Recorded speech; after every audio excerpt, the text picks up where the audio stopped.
નમસ્કાર દર્શક મિત્રો, કનેક્ટ ગુજરાતના સીજી એક્સપ્રેસ ન્યૂઝમાં હું નીરવ પંચાલ આપ સૌનું સ્વાગત કરું છું। નજર કરીએ દેશ, દુનિયા અને રાજ્યની તમામ ખબરો પર। અમદાવાદ સ્થિત ગુજરાત યુનિવર્સિટીમાં દારૂની ખાલી બોટલોનો ઢગલો મળી આવ્યો હતો। ગુજરાત યુનિવર્સિટીના હોસ્ટેલના ડી બ્લોકની આગાસી પરથી ખાલી બોટલોનો ઢગલો મળી આવતા સિસ્ટમ સામે ઘણા પ્રશ્નો ઊભા થયા છે। આ અંગે હોસ્ટેલના એક વિદ્યાર્થીએ વિડીયો બનાવીને વાયરલ કર્યો હતો। ત્યારબાદ આ મામલે વધારે ઉગ્ર અને ચર્ચાનો વિષય બન્યો છે।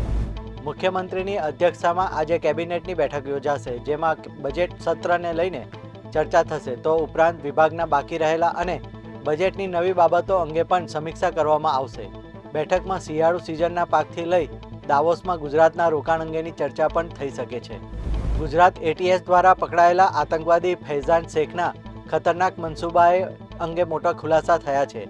તપાસમાં સામે આવ્યું છે કે આરોપી ફૈઝાન શેખે દિલ્હીના 7 યુવકોની હત્યાનું ષડયંત્ર રચ્યું હતું। આ યુવકો પર પૈગંબર વિરુદ્ધ ટિપ્પણી કર્યાનો આરોપ લગાવી તેમને નિશાન બનાવવામાં આવ્યા હતા। રાજ્યમાં ફરજ બજાવતા નાયબ મામલતદાર અને રેવન્યુ તલાટી તરીકે ફરજ બજાવતા કર્મચારીઓની બદલી કરવામાં આવી છે। રાજ્યમાં અલગ અલગ જગ્યાએ ફરજ બજાવતા 145 જેટલા નાયબ મામલતદાર અને 207 જેટલા રેવન્યુ તલાટીઓની સ્વવિનંતીથી જિલ્લા ફેરબદલીના આદેશ કરવામાં આવ્યા છે।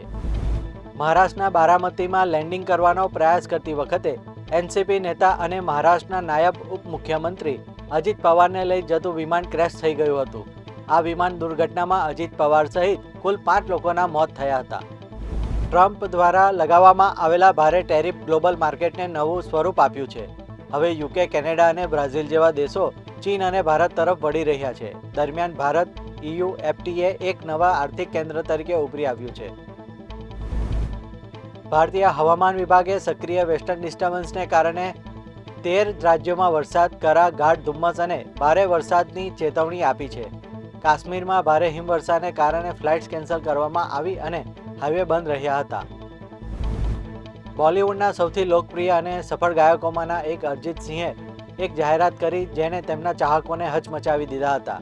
સોશિયલ મીડિયા પર એક પોસ્ટ શેર કરતા સિંગરે જાહેરાત કરી હતી કે પ્લેબેક સિંગર હવેથી તેઓ નહીં કરે અને નવા એસાઇનમેન્ટ તેઓ નહીં કરે।